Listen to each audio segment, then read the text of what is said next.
जुलै 2024 राजकीय व घटनात्मक घडामोडी. अरविंद केजरीवालांना अंतरिम जामीन, पण हेमंत सोरेन यांना नाही. 21 मार्च 2024 रोजी दिल्ली मद्य धोरण कथित गैरव्यवहार प्रकरणात सक्तवसुली संचालनालयातर्फे अटक झालेले दिल्लीचे मुख्यमंत्री अरविंद केजरीवालांना सर्वोच्च न्यायालयाने 10 मे 2024 ते 1 जून 2024 पर्यंत अंतरिम जामीन मंजूर केला. अरविंद केजरीवाल हे दिल्लीचे मुख्यमंत्री आणि एका राष्ट्रीय पक्षाचे नेते असल्यामुळे त्यांना लोकसभा निवडणूक प्रचार करता यावा यासाठी जामीन मंजूर झाला. झारखंडचे माजी मुख्यमंत्री हेमंत सोरेन यांना 31 जानेवारी 2024 रोजी जमीन घोटाळ्याशी संबंधित प्रकरणात मनी लॉन्ड्रिंगच्या आरोपाखाली अटक करण्यात आली होती.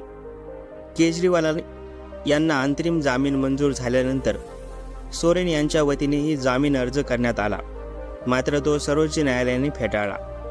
केजरीवाल यांच्या आम आदमी पक्षाप्रमाणे सोरेन यांचा झारखंड मुक्ती मोर्चा हा राष्ट्रीय पक्ष नाही. अटकेपूर्वी सोरेन यांनी मुख्यमंत्री पदाचा राजीनामा दिला होता, तर केजरीवाल आपल्या पदावर कायम आहेत. तसेच हेमंत सोरेन हे त्यांच्या पक्षाचे अध्यक्षही नसून ते पद त्यांचे वडील शिबू सोरेन यांच्याकडे आहे. अनेक विश्लेषकांनी सर्वोच्च न्यायालयाच्या केजरीवाल यांना अंतरिम जामीन देणाऱ्या निकालावर टीका केली असून निवडणुकीचा प्रचार करण्याचा अधिकार हा मूलभूत किंवा घटनात्मक अधिकार नसल्याचे आणि तो कायदेशीर अधिकारही नसल्याचे म्हटले आहे.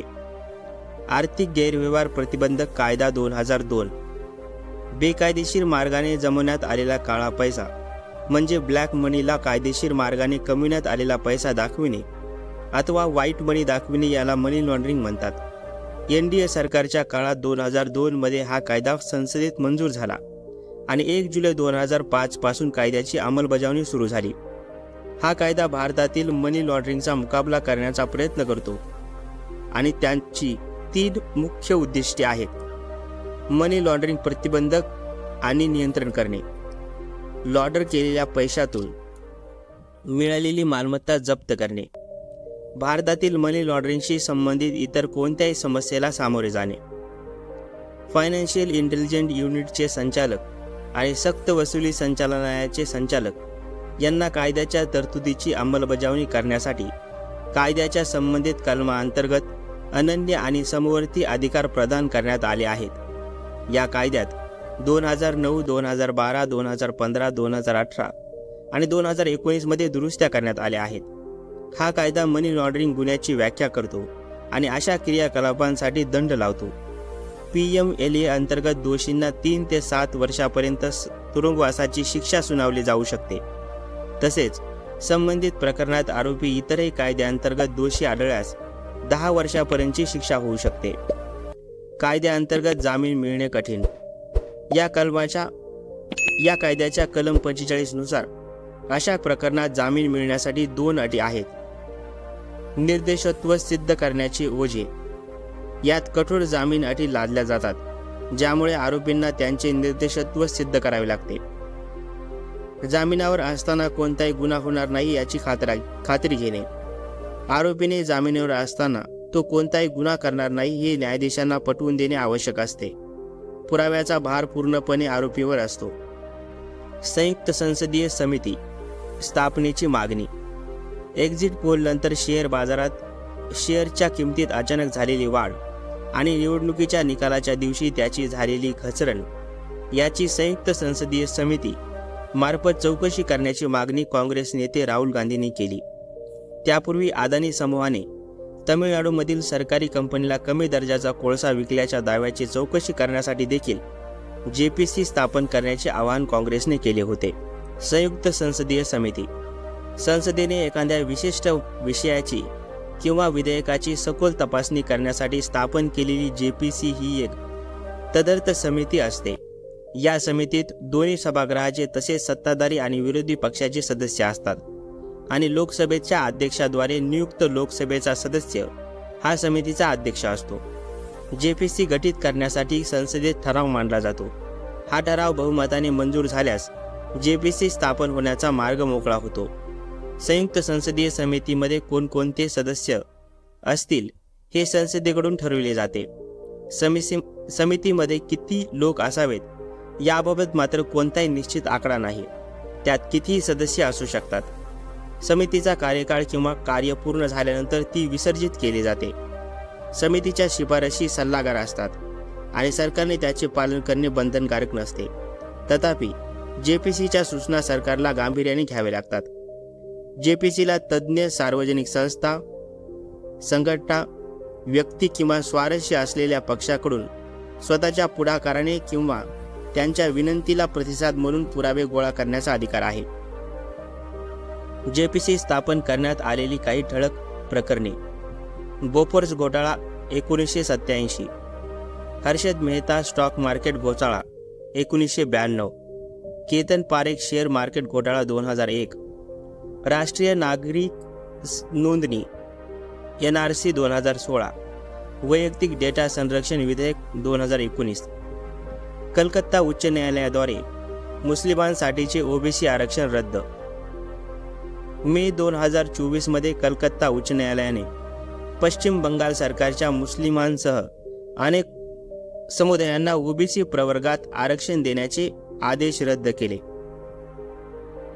2013 मध्ये पश्चिम बंगाल मागासवर्गीय, अनुसूचित जाती आणि अनुसूचित जमाती व्यतिरिक्त रिक्त जागा किंवा पदाचे आरक्षण कायदा 2012 अधिसूचित करण्यात आला होता, ज्या अंतर्गत 77 समुदायांचा 75 मुस्लिम समुदायासह कायद्याच्या अनुसूचित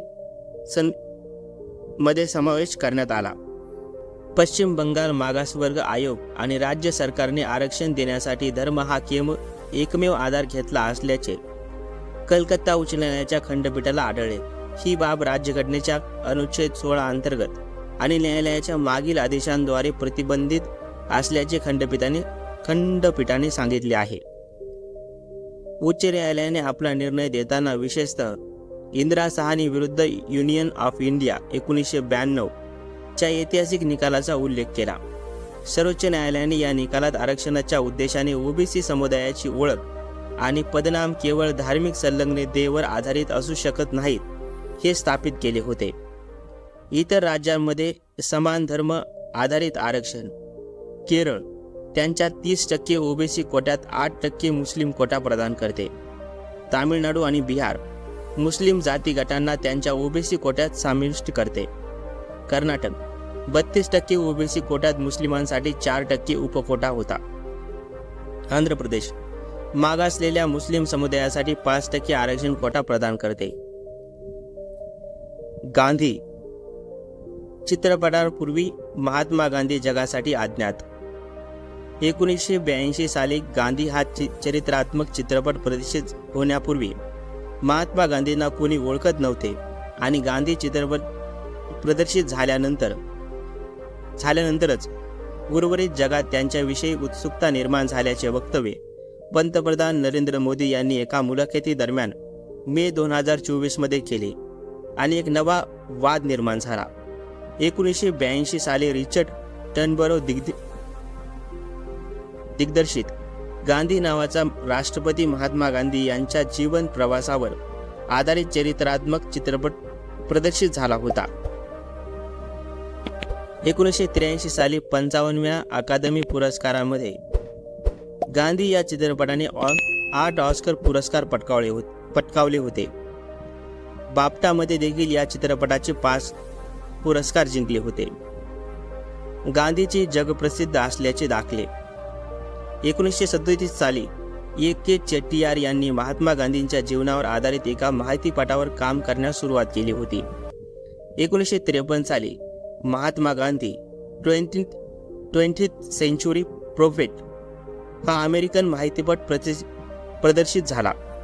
स्टॅनली नील यांनी या माहितीपटाचे दिग्दर्शन केले. केंटिन रेनॉल्ड्स यांनी कथानक लिहिले होते. हा चित्रपट युनायटेड आर्टिस्टने प्रदर्शित केला होता. 1963 साली मार्क रॉबसन दिग्दर्शित ब्रिटिश अमेरिकन चित्रपट 9 Hours to Rama प्रदर्शित झाला. गांधीजींची हत्या होण्यापूर्वीच्या काही तासाचे चित्रण या चित्रपटात करण्यात आले आहे. हा चित्रपट स्टॅनले वेलपर्टच्या नाईट अवर्स टू रामा असेच शीर्षक असलेल्या कादंबरीवर आधारित आहे. 1968 साली गांधींच्या जीवनावर महात्मा लाईफ ऑफ गांधी 1869 ते 1948 नावाचा एक माहितीपट तयार करण्यात आला होता. या माहितीपटाचे दिग्दर्शन विठ्ठलभाई झवेरी यांनी केले होते. या चित्रपटाची निर्मिती गांधी नॅशनल मेमोरियल फंडने भारत सरकारच्या चित्रपट विभागाच्या सहकार्याने केली होती. फिलिप ग्लास यांनी 1980 मध्ये सत्याग्रह नावाचा ऑपेराची रचना केली होती. योगी परमहंस योगानंद यांनी 1950 साली लेक श्राईन कॅलिफोर्निया येथे अमेरिकेत गांधी वर्ल्ड पीस स्मारक बांधले. हे महात्मा गांधीच्या स्मरणार्थ बांधले जाणारे जगातील पहिले स्मारक होते. युरोपमधील महात्मा गांधींच्या सर्वात जुन्या पुतळ्यापैकी एक पुतळा पार्क मरीन जोशी मध्ये आहे. प्रसिद्ध बेल्जियम कलाकार रेने क्लिकेट यांनी साकारलेला हा पुतळा गांधीजींच्या 100व्या जयंतीनिमित्त 1969 साली स्थापित करण्यात आला होता. तत्कालीन पंतप्रधान हॅरॉल्ड विल्सन यांच्या हस्ते 17 मे 1968 रोजी लंडनमधील टॅविस्टॉक स्क्वेअरमधील स्टॅच्यू ऑफ UCL ॲल्युमिनस या महात्मा गांधींच्या पुतळ्याचे अनावरण करण्यात आले. आफ्रिकेतील जिंगा युगांडा येथे नाईल नदीच्या उगमस्थानाजवळ गांधींचा पुतळा उभारण्यात आला होता. 1948 साली महात्मा गांधींच्या अस्थींचा काही भाग युगांडातील नाईलसह जगातील अनेक प्राचीन नद्यांमध्ये विसर्जित केला गेला होता. ग्रेट ब्रिटनसह अनेक देशांमध्ये तिकिटावर असणारे गांधीजी हे एकमेव भारतीय आहेत. टाइम मॅगझिनच्या मुखपृष्ठावर गांधीजी 3दा झळकले होते. तर 1930 मध्ये time person of the year हा सन्मान मिळवणारे ते पहिले भारतीय आहेत. अल्बर्ट आइन्स्टाईन यांनी प्रिन्स्टनमधील त्यांच्या स्टडी रूममध्ये गांधीजींचे पोर्ट्रेट लावल्याची गोष्ट प्रसिद्ध असून आइन्स्टाईन गांधीजींना आमच्या काळातील सर्वात महान व्यक्ती म्हटले होते. व्यक्तिमत्व हक्कांबाबतचे स्क्वेअरलेट जोहान्सन विरुद्ध ओपन AI प्रकरण. ओपन AI कंपनीच्या GPT-0 या नवीनतम कृत्रिम बुद्धिमत्ता मॉडेलमध्ये विनापरवानगी आपला आवाज वापरल्याचा आरोप हॉलिवूड अभिनेत्री स्क्वेअरलेट जोहान्सनने केला आहे. तत्पूर्वी ChatGPT सह AI मॉडेलला प्रशिक्षण देण्यासाठी कॉपीराइट असलेल्या सामग्रीचा अनधिकृत वापर केल्याचा आरोप करत न्यूयॉर्क टाइम्सने देखील ओपन AI आणि मायक्रोसॉफ्ट विरुद्ध कायदेशीर कारवाई केली होती.